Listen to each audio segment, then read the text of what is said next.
I get sick of people talking about anti-intellectualism without actually addressing the deeper issue, which is the fact that intellectualism as we currently know it is rotten. It's rotten. It's a bad intellectualism. It is a stagnant epistemological model that is based in colonial ideas of what it means to know, what it means to have knowledge. We need to address that first. So this is why being neurodivergent is important, because oftentimes it takes being neurodivergent to understand that the education system, the intellectuals that are produced by it are so smart that they're dumb, because they're pigeonholed and stuck in a box that was created by oftentimes degenerates. And so the things that they believed and the conclusions that they've drawn were clouded by, it's almost a myopic, singular view of how we ought to be, who we are, and it's all based on white men.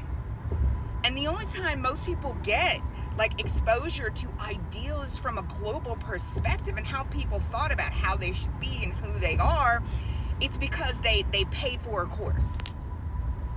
And that's why, although I'm not an anti-intellectual, I just think that the framing and the framework and the methodologies that we have in many ways are ignorant and dumb.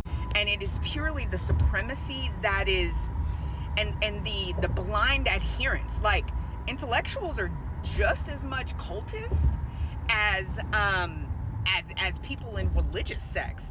They just don't know it. It was so easy for them in school to be able to take in and regurgitate the information that they were given, because the model that we have is based on regurgitation in many ways, and even the methodologies that are used to test the thinking still require a level of regurgitation within the analysis. So unless you're able to think outside of that colonized, supremacized, male patriarchal concept of what being an intellectual is, what knowing is, what thinking is, what being is, you really are in many ways dumb. Like you're the person chained in Plato's cave. I use this allegory all the time to teach, but you're chained in Plato's cave, and the people who taught you what reality was literally have you chained in a cave staring at shadows,